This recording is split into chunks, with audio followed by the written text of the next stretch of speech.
My family ambushed me at dinner, announcing my brother would be taking my room. They all laughed, expecting me to pack my bags. I just smiled, because what they had conveniently forgotten was that my name was on the deed, and my lawyer was already drafting their eviction papers. This is where the story truly begins, and you won't want to miss what happens. Make sure you're subscribed to see it through to the end. We're always curious. Where in the world are you all watching from today? Let us know in the comments. The oppressive weight of the week was still clinging to my shoulders as I pulled into the driveway of La Belle Vie, a restaurant my family could never have afforded on their own. As a financial analyst, the end of the quarter was always a brutal, soul-crushing marathon of spreadsheets and projections. I was exhausted, running on fumes, and the lukewarm coffee that had been my primary source of nutrition for the past 72 hours. All I wanted was a quiet evening, a simple meal, and perhaps a flicker of the familial warmth I always hoped was just around the corner, despite years of evidence to the contrary. My mother, Brenda, had called 3 times that day to confirm I was coming. "It's a very special night, Georgia," she'd chirped, her voice laced with an excitement that rarely involved me. "We're celebrating Leo's promotion. You have to be there." Leo, my younger brother, was the sun around which our family's universe orbited. His every minor achievement was cause for a parade, his every whim a royal decree. His promotion from junior marketing associate to marketing executive was, in my mother's eyes, akin to a Nobel Prize nomination. I was genuinely happy for him, of course, but the forced fanfare always felt a little hollow, a little rehearsed. Still, I had put on my nicest dress, a simple navy blue sheath that felt professional and understated, and drove 40 minutes across town to play my part. I found them at a large, circular table in the center of the opulent dining room. My father, Richard, gave me a brief, distracted nod, his attention already returning to the wine list. My mother was beaming, her hand resting proudly on Leo's shoulder.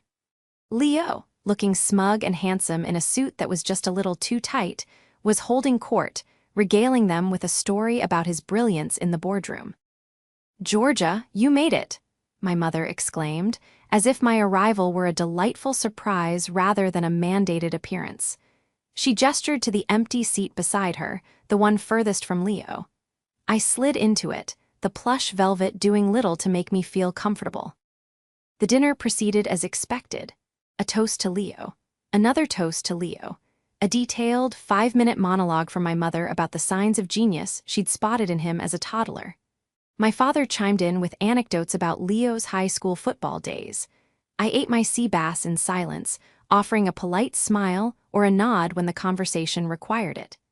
I felt less like a family member and more like a member of the audience, a seat filler at an awards show for one. "You know, with this promotion comes a bigger salary," Leo said, puffing out his chest. "And more responsibility. I'll need a proper home office. A space where I can really focus, you know? My room is just too cramped." My mother seized the opening like a hawk swooping on its prey.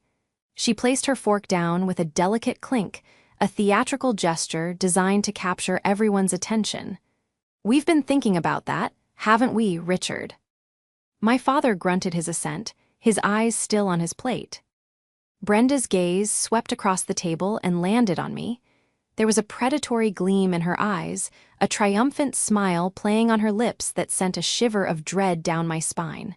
This was it, the real reason for the dinner. I wasn't just an audience member, I was a prop in the final act. "Georgia, darling," she began, her voice dripping with faux sweetness. "You've been so wonderful, staying at home all these years, helping out. But you're 28 now. You have a great career. It's time you stood on your own 2 feet, don't you think?" The air in my lungs turned to ice. I knew, with a bone-deep certainty, where this was headed. "Leo needs a bigger space," she continued, her voice gaining momentum. "He needs a room that reflects his new status. Your room is the largest, Georgia. It gets the best light. It would make a perfect office for him." The table fell silent. Leo was smirking into his water glass. My father was studiously examining a bread roll. My mother's smile was wide, expectant. "So," she announced, her voice booming with cheerful finality, "we've decided. It's time for you to move out. Leo will take your room. We'll help you look for a little apartment somewhere. It's a win-win." Then came the laughter. It started with Leo, a low, condescending chuckle. My mother joined in, a high-pitched titter. Even my father managed a weak, wheezing laugh. They were laughing at me, at the absurdity in their minds that I would have any objection. They were laughing at the brilliant simplicity of their plan, a plan that solved Leo's problem entirely at my expense. They looked at me, their faces flush with wine and victory, waiting for me to join in, to accept my demotion with a good-natured shrug. I felt the blood drain from my face. The room seemed to tilt, the sound of their laughter echoing in my ears like a cruel taunt. For years, I had been the responsible one, the quiet pillar, the one who fixed things when they broke. I had sacrificed, I had saved, I had supported them in ways they couldn't even comprehend. And this was my reward. To be publicly discarded, my home, my space, my security, given away to my brother like a hand-me-down toy he had suddenly decided he wanted. I looked at their laughing faces, at the casual cruelty of it all. They saw me as a temporary fixture, a placeholder in my own life. A knot of cold, hard resolve formed in the pit of my stomach. I didn't cry. I didn't scream. I just took a slow, deliberate sip of my water. I met my mother's gaze and gave a small, almost imperceptible nod. "Okay," I said, my voice quiet but steady. Their laughter subsided, replaced by relieved smiles. They had won. They thought I had folded as I always did. They mistook my silence for submission, my nod for agreement, but they were wrong. They had forgotten the most important detail, a secret I had held close for 5 long years. They saw a doormat. They had no idea they were speaking to their landlord. The betrayal was sharper and more painful than any physical blow. The car ride home was a masterclass in suffocating silence. My parents and Leo chattered on in the front seat, their conversation buzzing with plans for Leo's new office suite. They discussed paint colors, desk placements, and whether he should get a standing desk or a more traditional mahogany one. It was as if I wasn't there, a ghost in the back seat of my own car. Because, of course, we had taken my car, the reliable sedan I had purchased with my own money, because my father's car was in the shop again. I stared out the window, the city lights blurring into long, meaningless streaks. Each cheerful mention of George's old room felt like a tiny paper cut on my soul. They weren't just taking a room, they were erasing me. They were erasing the 16 years I had spent within those 4 walls, the place where I had studied for exams, cried over heartbreaks, and dreamed of a future they were now casually dismantling. When we arrived home, the charade of celebration continued. My mother bustled into the kitchen to make tea, while Leo immediately went upstairs. I heard his footsteps moving around directly above the living room, in my bedroom. He was pacing it out, claiming his territory before I had even had a chance to process the eviction notice served over dessert. My father sank into his favorite armchair and picked up the newspaper, effectively vanishing behind a wall of print. He had played his part, provided the silent, masculine endorsement of his wife's decree, and was now absolved of any further emotional responsibility. That was his specialty, passive complicity. I stood in the entryway, my purse still looped over my shoulder, feeling like an intruder in the house I had saved. A wave of nausea washed over me. I needed air. I walked to the back door and stepped out onto the patio. The night air was cool and crisp, a welcome relief from the stuffy atmosphere inside. I leaned against the railing, listening to the distant hum of the highway, and tried to regulate my breathing. This wasn't just about a room. It was about a pattern, a lifetime of being treated as secondary, functional, and ultimately disposable. Leo was the project, I was the scaffolding. And now that the project was nearing what they considered a masterpiece, the scaffolding was being torn down. A few minutes later, my mother slid the glass door open. "There you are," she said, her voice devoid of the earlier feigned sweetness. It was flat, businesslike. "I was just saying to your father, this is for the best, Georgia. It will be good for you, force you to grow up a little." "I'm grown up, Mom," I said, my voice barely a whisper. I have a career, I pay my own bills. Yes, well, living at home at your age is a bit stalled, don't you think? She said, wrapping her cardigan tighter around herself. Your friends all have their own places. It's time. The hypocrisy was breathtaking. She wasn't pushing me out of the nest for my own good. She was throwing me out to make room for her favorite. Leo is so excited, she went on, oblivious to my inner turmoil. He's already got ideas from a design magazine. He thinks a nice charcoal gray on the walls would look very professional. I just stared at her. At the woman who was my mother, who was supposed to protect me, but who was instead the architect of my humiliation. There was no empathy in her eyes, no flicker of understanding for what she was doing. There was only the placid satisfaction of a problem solved. Leo's problem. I'll start looking for apartments tomorrow, I said, the words tasting like ash in my mouth. My compliance seemed to please her. Good girl, she said, patting my arm condescendingly. That's the spirit. Don't worry, we'll help you pack. She turned and went back inside, leaving me alone in the dark. I stayed out there for a long time, letting the cold seep into my bones. They moved with such effortless entitlement, rearranging my life as if it were furniture. They saw my contributions, my sacrifices, as nothing more than my duty, my rent for existing in their orbit. But their plans, their laughter, their entire comfortable world, it was all built on a foundation they didn't own. They had completely and utterly forgotten who held the deed. And that single, crucial fact was about to change everything. The next morning, the assault continued. I woke up to find a stack of brochures for rental apartments on my bedside table. My mother had circled several listings in neighborhoods I could barely afford, all of them tiny one-bedroom units far from my work. A little note was attached, written in her loopy, cheerful script. Some ideas to get you started. XO Mom. Later that afternoon, I came home from a grocery run to find Leo in my room with a tape measure. He was measuring the wall where my bed stood, a thoughtful frown on his face. Do you think a 72-inch desk is too much for this wall? He asked, not as a question to me, but as if I were a ghost he was thinking aloud to. I didn't answer. I just stood in the doorway, watching him. He was so completely absorbed in his vision, so confident in his claim to my space, that he didn't even register the cold fury radiating from me. He was a prince surveying his new dominion. I closed the door quietly and went to my office downstairs, a small, cramped room off the kitchen that had once been a pantry. It was where I worked, where I managed my finances, and where I kept the documents that mattered. I knelt and unlocked the bottom drawer of my filing cabinet. I pushed aside files labeled taxes and investments until my fingers found the one I was looking for. It was a thick accordion folder labeled simply, House. I pulled it out and placed it on my desk. My hands were trembling slightly as I opened the clasp.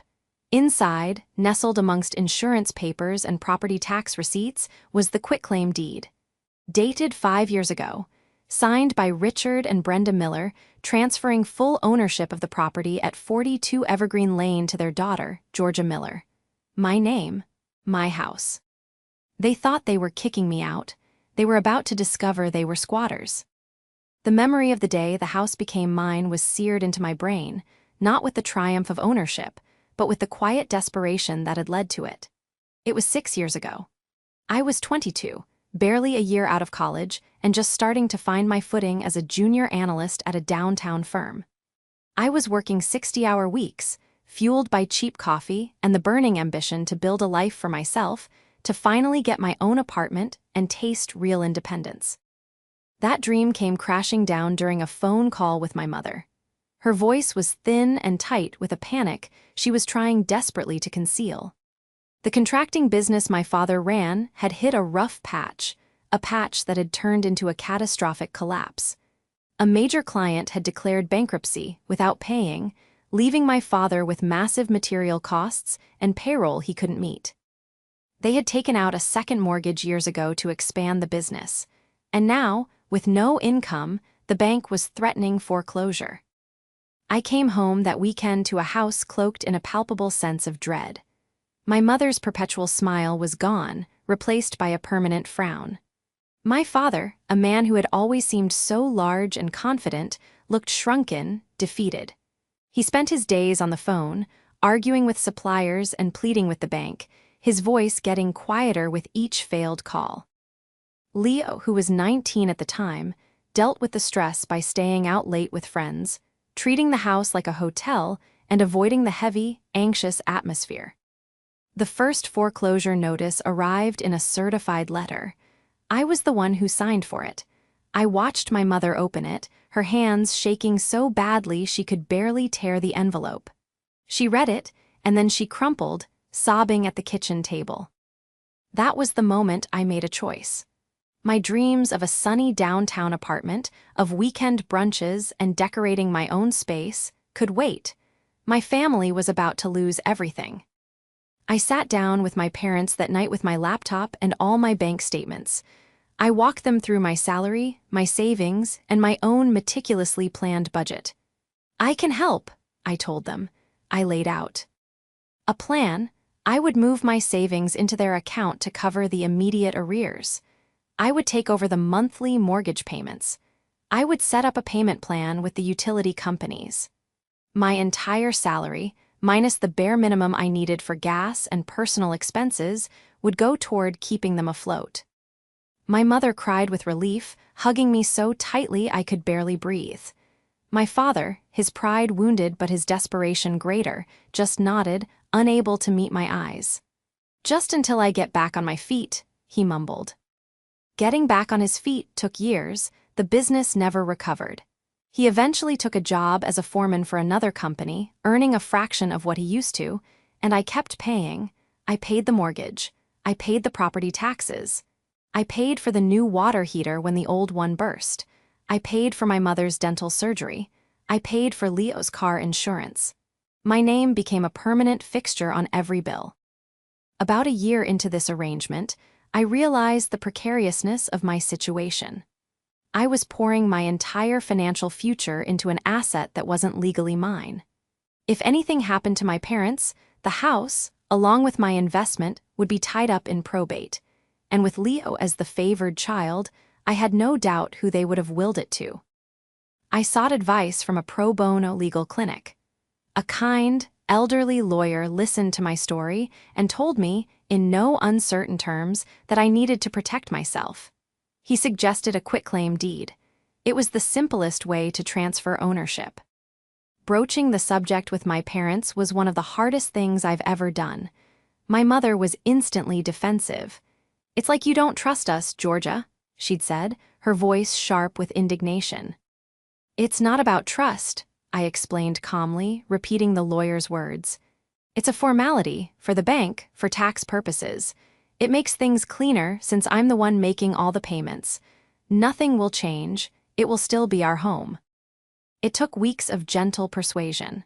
My father, ever practical when it came to legal matters, finally saw the logic. He convinced my mother. We went to a notary's office one Tuesday afternoon. They signed the papers with grim faces. My mother didn't speak to me for 3 days after. To them, it was a humiliating piece of paperwork, a symbol of their failure. To me, it was a shield. Over the next 5 years, life settled into a new normal. I received promotions at work, my salary grew, and the financial burden eased. But the family dynamic had crystallized. I was the provider, the reliable, invisible engine that kept the household running. Leo, meanwhile, graduated college and drifted through a series of cool jobs with little responsibility, all while being praised for his potential. My parents, freed from the crushing weight of debt, seemed to develop a selective amnesia about how they'd been saved. The house was once again their house. My role as its savior was conveniently forgotten, and I was relegated back to the role of the permanent, dutiful daughter living under their roof. Now, as I looked at the deed in my hands, their behavior at the restaurant made a new, horrifying kind of sense. They hadn't just forgotten my sacrifice, they had consciously erased it. In their minds, my ownership was a temporary legal fiction, a detail that could be ignored now that it was inconvenient. They truly believed they had the right to give my room, in my house, to my brother. They saw Leo as the future, the rising star who deserved the best. I was just the past, a debt that had been paid and could now be dismissed. The polished, disingenuous smiles, the vague talk of my future, my mother's pointed comments, it was all a performance to manage their own guilt while they took what they wanted. Leo, with his smirking sense of privilege, was the perfect beneficiary of their delusion. He had never had to sacrifice anything, and he had learned from them that he never would.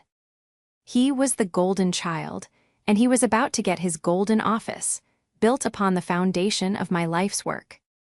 The turning point didn't come with a crash of thunder, but with the soft, insidious sound of cardboard scraping against a wood floor. It was Saturday, 2 days after the dinner. I was working in my small office, trying to distract myself with complex financial models, when I heard the noises from the hallway upstairs. A soft thump, a scraping sound, a murmur of voices, my mother and Leo. A cold dread coiled in my stomach. I muted my conference call and crept up the stairs. The door to my bedroom was slightly ajar. I peered through the crack. What I saw sent a jolt of pure, unadulterated rage through me. My mother was holding a black trash bag, stuffing my old high school track trophies into it. Leo was taking books off my bookshelf and piling them haphazardly into a cardboard box labeled George's junk. They weren't just planning to kick me out. They were starting without me. They were treating my possessions, the artifacts of my life, as clutter to be cleared away. Just put it all in boxes, my mother was saying. She can sort through it when she finds a place. We need to get this room cleared out so the painters can come in on Monday. Monday? They had scheduled painters for Monday. The audacity of it, the sheer, breathtaking disrespect, snapped something inside me. The part of me that had always sought peace, that had always swallowed my hurt for the sake of family harmony, simply vanished. It was replaced by a cold, clear resolve. I was no longer a victim. I was the owner of the property, and my tenants were out of control. I backed away from the door before they could see me, my heart pounding a furious rhythm against my ribs. I went back to my office, but not to work. I pulled out the file folder labeled house. I took out the deed and stared at my name, printed in clear, unambiguous letters. Georgia Miller. This was my home, my castle, and it was time to fortify the walls. My first call was to a man named Arthur Vance. He was a partner at a well-respected law firm downtown, specializing in real estate and property law. I had been referred to him by a senior vice president at my company. "Mr. Vance," I said, my voice surprisingly steady. "My name is Georgia Miller. I own a property, and the current occupants, who happen to be my family, are refusing to acknowledge my ownership and are attempting to remove me from my own room. I need to understand the legal process for eviction in this state." There was a moment of silence on the other end of the line. "Well, Ms. Miller," he finally said, his voice calm and professional, "that is certainly a unique situation. Let's talk it through." For the next hour, Arthur became my strategist. He was methodical, direct, and entirely unsentimental. He confirmed what I already knew. The signed and recorded quitclaim deed was ironclad. The house was mine, and mine alone. My parents and brother were, in the eyes of the law, tenants at will. They had no lease and paid no rent, which meant I had the right to terminate their tenancy with proper notice. "The key here is to do everything by the book," he advised. "No emotional outbursts. No dramatic confrontations until you have your ducks in a row. The law is on your side, but you must follow procedure to the letter. It will make your position unassailable." He laid out the plan. First, he would draft a formal notice to quit. This legal document would inform my family that their tenancy was being terminated and give them the statutory 30 days to vacate the premises. Second, we would have it delivered by a professional process server. This would prevent them from claiming they never received it. Third, if they refused to leave after 30 days, we would file an unlawful detainer lawsuit, and the sheriff would physically remove them. "It sounds harsh," Arthur said gently, "but their actions have forced your hand. You are protecting your asset." His words were like a balm to my frayed nerves. He wasn't judging me. He was validating my position. This wasn't a petty family squabble, it was a legal and financial matter. I was no longer Georgia, the overlooked daughter. I was Ms. Miller, the property owner, and I was taking back control. "Draft the notice," I said, my voice firm. "I want it served on Monday morning." After the call, a strange sense of calm settled over me. The clever trap wasn't something I had to set, it was the truth they had chosen to ignore. My investigation wasn't about uncovering some dark secret of theirs. It was about arming myself with the clear, cold power of the law. I spent the rest of the weekend playing the part of the compliant, defeated daughter. When my mother mentioned the boxes in the hall, I just nodded and said, "Thanks for the help." When Leo asked if I had called any of the apartments from the brochures, I said I would get to it on Monday. They mistook my quiet diligence for meek acceptance. They had no idea that in my small office, I was reviewing legal NTS, wiring a retainer to Arthur Vance's firm, and preparing for a war they didn't even know had been declared. They were busy planning the redecoration of a single room. I was busy planning the reclamation of the entire house. They thought they held all the power, but they had forgotten that true power doesn't come from being the loudest person in the room. It comes from holding the deed. Monday morning arrived with a palpable sense of tension. The painters were scheduled to arrive at 10 o'clock to give an estimate for Leo's new office. My mother was buzzing around the house, a whirlwind of nervous energy, tidying things that were already tidy. Leo had taken the day off work to oversee the project, and he was lounging at the kitchen island, scrolling through paint swatches on his tablet. I, on the other hand, was a picture of calm. I made my coffee, toasted a bagel, and sat down at the table as if it were any other day. I knew the process server was scheduled to arrive between 9 and 9:30. My role was simple: be present, be quiet, and let the legal machinery I had set in motion do its work. At 9:15, the doorbell rang. "That'll be the painters," my mother called out, wiping her hands on her apron as she bustled toward the door. "Leo, come on, they're early." Leo sauntered into the hallway behind her. I remained at the kitchen table, slowly sipping my coffee, my heart beginning to hammer against my ribs. This was it. My mother pulled open the door, her face arranged in a welcoming smile. The man on the doorstep was not a painter. He was a stocky man in a nondescript polo shirt, holding a clipboard and a large manila envelope. "Brenda Miller?" he asked, his voice flat and official. My mother's smile faltered. "Yes." "This is for you," he said, handing her the envelope. "And I have one for Richard Miller and one for Leo Miller." My father, drawn by the unfamiliar voice, had appeared from the living room. Leo craned his neck, a look of confusion on his face. "What is this?" my father asked, taking his envelope from the man. Leo accepted his as well. "You've been served," the man said simply. He made a checkmark on his clipboard, turned, and walked back down the path to his car. My mother closed the door slowly, her eyes wide with confusion. The three of them stood in the hallway, staring at the official-looking envelopes in their hands. "What on earth?" my mother murmured, tearing hers open. My father and Leo followed suit. I heard the rustle of thick paper. Then, a sharp intake of breath from my mother. "What is this?" she shrieked, her voice cracking. "Notice to quit. 30 days to vacate the premises." She looked up from the paper, her eyes wild with disbelief, and they landed directly on me. I was still sitting at the table, watching them over the rim of my coffee mug. "Georgia," my father said, his voice a low rumble of confusion. "What is the meaning of this? Is this some kind of sick joke?" Leo's face was a mask of arrogant disbelief. "A joke? This is from a law firm. She hired a lawyer. You hired a lawyer against your own family," he spat, waving the document at me. I took a slow, deliberate sip of my coffee before I spoke. I met my mother's furious gaze. "It's not a joke," I said, my voice even and calm. "It's a legal notice. I thought it would be better to handle this formally." "Handle what?" my mother cried, storming into the kitchen. She threw the papers down on the table in front of me. There is nothing to handle. We are giving you plenty of time to find a new place. How dare you do this? You seem to be operating under a misapprehension, I said, placing my mug down carefully. This was the first reveal, the first crack I was placing in their delusional world.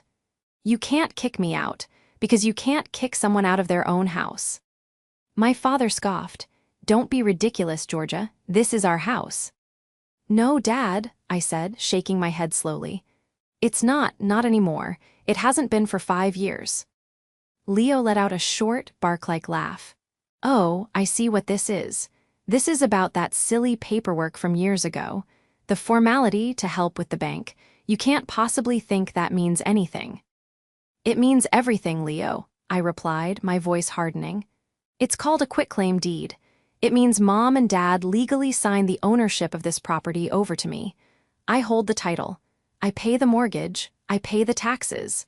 This house, I said, gesturing around the kitchen, is my asset, and you 3 are my tenants.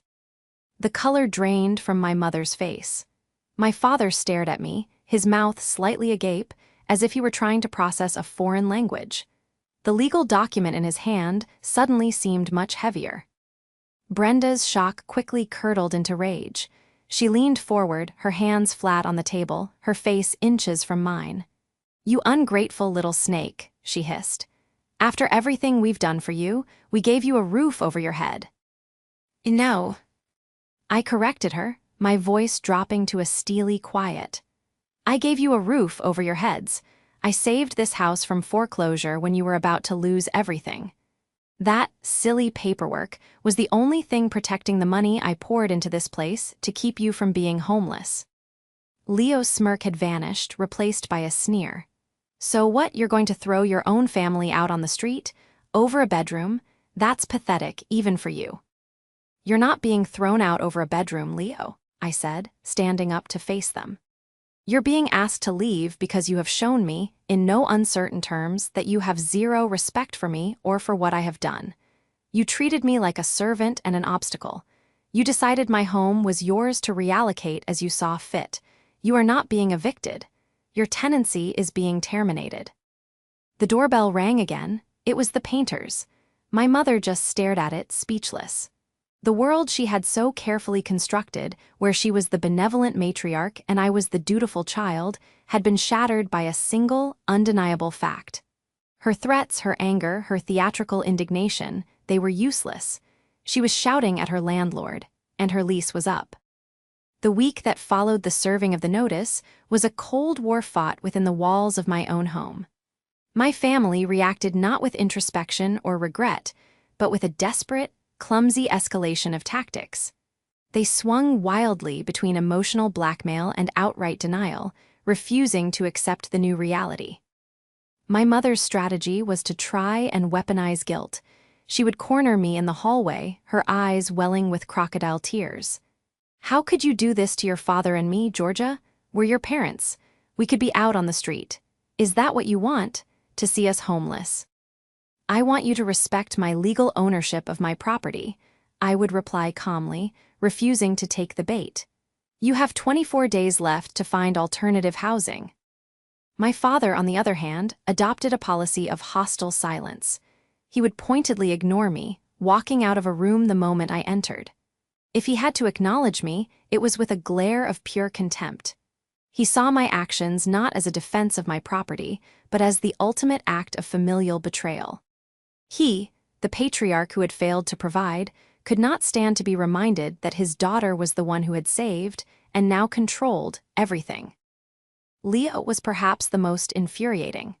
His arrogance returned, mutated into a kind of defiant petulance. He acted as if the eviction notice was a temporary inconvenience, a tantrum I would soon get over. He continued to talk about his new office, and one afternoon I came home to find him on the phone with a furniture company, trying to arrange a delivery date for a new desk. They can deliver it on the 20th, he announced to the room at large. That should give Georgia plenty of time to clear out her stuff. I walked over, took the phone from his hand, and canceled the order. You will not be moving any new furniture into my house, Leo, I said, my voice dangerously low. You seem to be confused. You are leaving. You are not redecorating." His face flushed with anger, but for the first time, a flicker of genuine fear appeared in his eyes. The reality was starting to penetrate his thick skull. The case I was building with my lawyer, Arthur, wasn't just about the eviction anymore. It became about preparing for their next move. Arthur warned me that they might try to contest the deed, claiming they signed it under duress. "This is where your diligence becomes your shield," he told me during a call. "Do you have records of the mortgage payments you've made?" "I have every single one," I said. "Property tax receipts. In a file organized by year. Major repairs, the water heater you mentioned, the roof repairs from 2 years ago. I have the invoices and the canceled checks for all of it." That evening, I did something I hadn't intended to do. I was sorting through old bank statements for Arthur when I overheard my parents in the living room. They were speaking in low, urgent whispers, thinking I was out. "There has to be a way," my mother was saying. "We can't just leave. This is our home. We could sell it. We could get a great price in this market." My blood ran cold. My father's voice was weary. "Brenda, she holds the title. We have no legal claim." "Don't be so sure," she shot back. "I was talking to Martha down the street. Her son is a lawyer. He said we could argue we were misled, that she took advantage of us when we were vulnerable. We could get the house back, Richard, sell it, split the money, and be done with her. Leo could get a down payment for a condo." There it was, the final, shocking confirmation of their intentions. It wasn't just about a room. It wasn't even just about having a place to live. It was about liquidating my asset, the home I had worked tirelessly to save and maintain, and cutting me out of the picture entirely. They wanted to cash in on my years of sacrifice and use the profits to further bankroll their golden child. That was the last piece of proof I needed. My lingering, microscopic shred of doubt about whether I was doing the right thing evaporated in that instant. The next evening, I called a family meeting. I told them to be in the living room at 7 o'clock. No excuses. They gathered reluctantly, sitting opposite me on the sofa, a united front of simmering resentment. I remained standing. "I know this has been a difficult time," I began, my voice devoid of emotion. "And I know you feel this is unfair. So I want to present you with some information, just so we are all perfectly clear on the facts." I placed a thick binder on the coffee table between us. I had spent the previous night compiling it. "This," I said, tapping the cover, "is a complete financial history of this house for the past 6 years." I opened it to the first page. "Here is a copy of the first foreclosure notice you received. And here," I said, turning the page, "are the bank statements showing the transfer from my savings account to yours to prevent the immediate seizure of the property.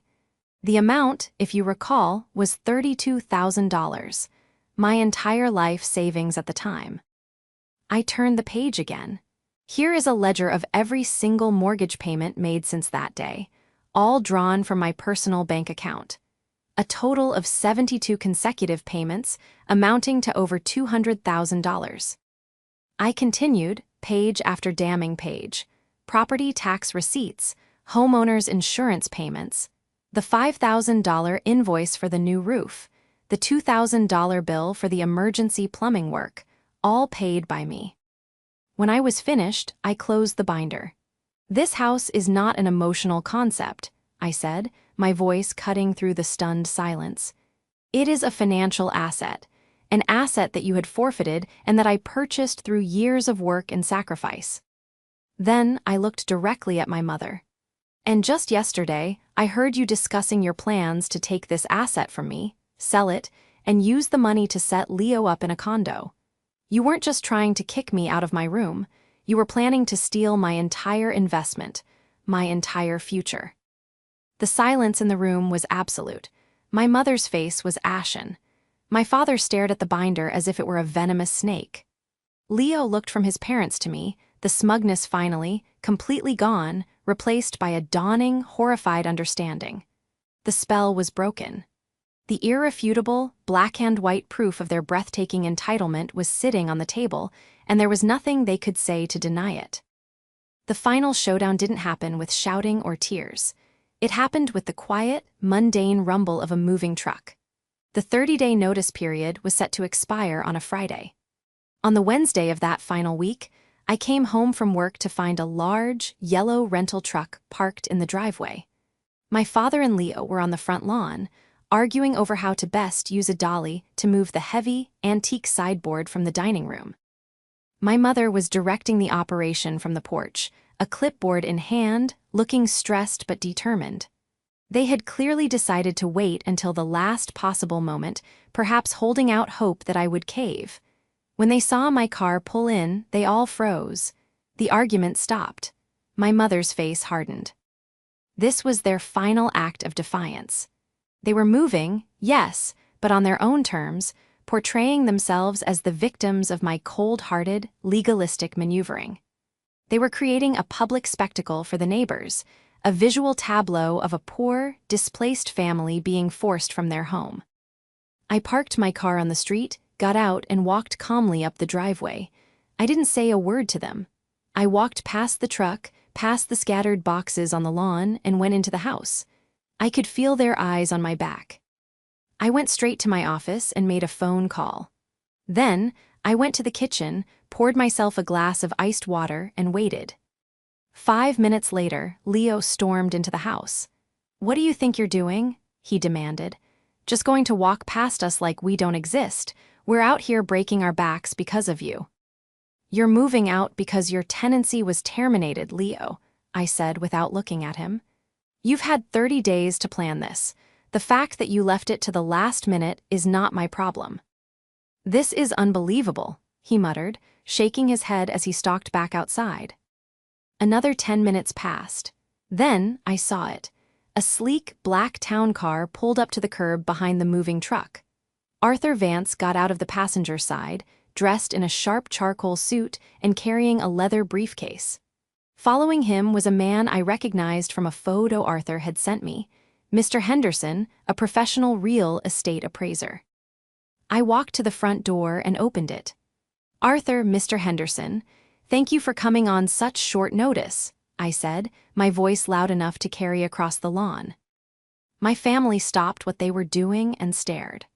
The sight of a lawyer in a suit arriving at their chaotic moving scene was clearly not something they had anticipated. "Georgia," Arthur said, shaking my hand warmly. "Not a problem at all. Mr. Henderson is ready to begin the preliminary assessment whenever you are." My mother marched down the porch steps. "Assessment? What are you talking about? What is he doing here?" she demanded, her eyes wide with alarm. I turned to face her. My voice was calm, clear, and projected for everyone to hear, my parents, my brother, even the neighbors who were now peeking curiously from behind their curtains. "Well, Mom, since you, Dad, and Leo are finally vacating the premises, I'm moving forward with the next phase of my financial plan," I explained in a pleasant, conversational tone. "First, Mr. Henderson is here to conduct a full appraisal of the property. I need an updated valuation for insurance and tax purposes, of course." I paused, letting that sink in. Then I delivered the final, crushing blow. "Second, Arthur is here with some paperwork for you to sign before you leave. It's a standard rental arrears acknowledgement. I've decided not to pursue you for the 6 years of back rent you failed to pay, which, at current market rates, my accountant calculates at roughly $144,000. A collective gasp went through my family. Leo dropped the dolly, which clattered onto the concrete driveway. "However," I continued, my voice unwavering, "I do need you to sign a waiver acknowledging that you are vacating the property willingly at the termination of your tenancy, and that you forfeit any and all claims to the property or its assets. It's just a formality to make sure there are no legal complications down the line when I decide to sell the house." "Sell," my father choked out, his face pale. "You're selling the house." "Of course," I said with a breezy confidence I didn't entirely feel. Why would I want to live in a place with so many complicated memories? It makes more sense to liquidate the asset and reinvest the capital. My portfolio could use the diversification. That was the moment they finally, truly broke. The idea of me evicting them was one thing, but the idea of me calmly, strategically selling their home, the home they felt entitled to, the home they had just been planning to sell for their own gain, and turning it into pure, untouchable profit for myself was a consequence they had never, in their wildest dreams, considered. Leo stared at me, his mouth hanging open. The entitled prince, the golden child, looked utterly defeated. The grand promotion, the new office, the future his parents had promised him, it had all just evaporated on a sunny Wednesday afternoon. He looked at his parents, not with anger, but with a dawning, horrified realization of how completely they had misled him, how their arrogance and greed had led them all to this public, humiliating ruin. "But where will we go?" my mother whispered, her voice trembling. The fight was gone, replaced by a raw, pathetic panic. I looked at her, at the woman who had laughed at the thought of making me homeless. I felt a pang of something, not pity, but a deep, sorrowful finality. "I believe you have a list of apartment brochures," I said quietly. "You left them on my nightstand a few weeks ago. Perhaps you should start there." Arthur stepped forward, holding out a pen and the documents on his clipboard. My father, looking 10 years older than he had that morning, walked over like a man in a trance and signed without a word. The aftermath was not loud, but deafeningly quiet. My family finished their move in a state of stunned, silent shock. There were no more accusations, no more tears, no more desperate attempts at manipulation. There was only the grim, methodical packing of boxes and the hollow sound of footsteps echoing in empty rooms. By Friday evening, they were gone. The yellow truck rumbled away down the street, and for the first time in my life, the house was truly, completely mine. The silence they left behind was vast and peaceful. I walked through the empty rooms, my footsteps soft on the hardwood floors. I ran my hand along the wall in my bedroom, not Leo's future office. The air felt lighter. A weight I hadn't even been fully aware I was carrying had been lifted from my shoulders. It was the weight of expectation, of being perpetually secondary, of having to fight for a place in a home I had single-handedly kept standing. Their downfall was swift and undignified. Without my financial support, they were forced to confront the reality of their means. They ended up in a small, 2-bedroom apartment in a less desirable part of town, the kind of place my mother would have turned her nose up at just a month prior. The grand furniture they had insisted on taking looked comically oversized and out of place in the cramped rooms. Their social stand-in. G, which my mother had curated so carefully, took a significant hit. Word travels fast in a small community, and the story of how they were evicted by their own daughter, though the details were fuzzy to outsiders, did not paint them in a favorable light. I didn't sell the house. My announcement on the lawn had been a strategic bluff, a final, necessary move to shatter their delusions of control. This house wasn't just an asset to be liquidated, it was my home. It was the proof of my strength, the result of my sacrifice. Reclaiming it was the point. I spent the next few months making it my own. I painted the walls in colors I loved, bought new furniture that suited my taste, and turned the cramped downstairs pantry office into a beautiful reading nook. I reclaimed my space, filling the silence not with loneliness, but with peace. About 2 months after the move, I got a call from an unknown number. It was Leo. His voice was hesitant, stripped of its usual arrogance. "Georgia, it's me." "I know," I said. There was a long pause. I just wanted to say you were right," he finally managed, the words sounding foreign and difficult on his tongue. "I've been doing a lot of thinking, about everything. I never saw it, how much you were doing.